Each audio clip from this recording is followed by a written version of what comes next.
Roguebook is the latest deck builder from Abrakam Entertainment. This time around, the developers have partnered with Richard Garfield, the creator of the legendary card game Magic: The Gathering.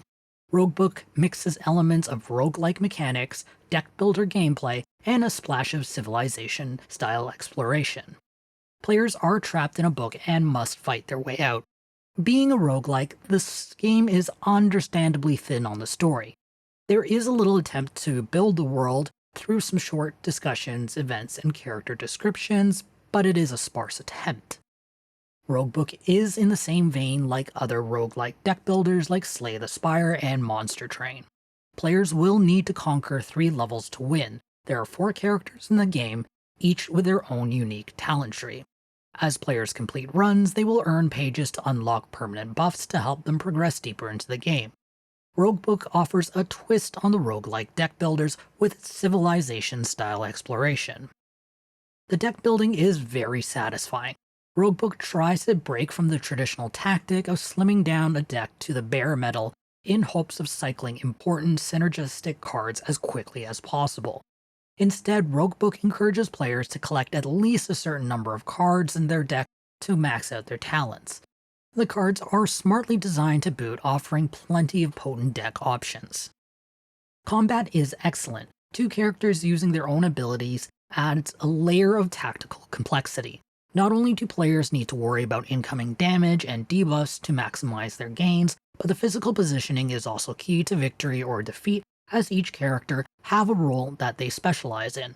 The character who plays a defense card is moved to the front of the line. Since damage carries over between fights, players need to be careful with positioning. Combat is a thinking game. New players will be able to learn the ropes and consider some basic decks in the first level, but the difficulty level ramps up quickly. At times, I found the ramp up between levels to be a bit brutal until later in the game. The civilization-style map exploration is a wonderful addition to the deck-building gameplay. Players are limited to 5 paintbrushes to uncover tiles around them. For more precise and efficient work, inks reveal a smaller number of spaces.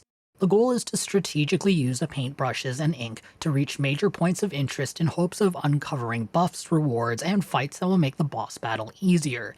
It is a game of risk and reward with a bit of luck thrown in. Players must constantly consider the benefits of getting in a fight with many regular or elite encounters in hopes of getting enough ink and equipment to beat the run without being so crippled it's impossible to clear the boss. It's an amazing level of complexity considering most overworlds in deck builders are simple paths with only 1 or 2 options. The UI is probably the weakest part of Roguebook. There are clear cues taken from previous competitive card games and deck builders. On the flip side, not all of the UI design translates well. There is a lot of bloat that could have been slimmed down, such as the extra step to access the shop, or a lack of keybinds to automatically loot all items. Some advanced functions like filters and counts for certain abilities would have been nice. It would be easier to see a breakdown of the current deck, choose cards to pair with gems, and figure out what items should be equipped on which hero. Roguebook has an excellent art style. The game has a fantasy storybook art style with the slightest splash of civilization.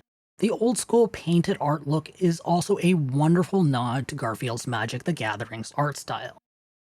The audio experience isn't expansive, but it is solid. The sound effects are good, though a few extra would have helped break up some of the monotony.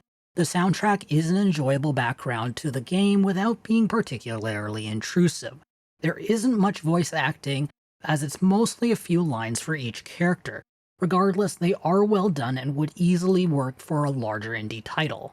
Roguebook is an excellent deck-building game that throws in just enough twists on the popular indie genre to make it stand out in a crowded space. I haven't been this addicted to a game in a while. The deck building is solid due to the large deck design and a good selection of cards. Combat is deep and very rewarding, and the civilization-style overworld is a home run. While the UI and graphical issues need to be polished off, Roguebook is an excellent choice. I'm awarding Roguebook 9 out of 10. If you want to read this review, be sure to check out the link in the description or in the video's card. If you have a suggestion on what game you want us to review or preview next, make sure to leave us a comment below. I hope to see you soon. This is Jamie from Capsule Computers signing off.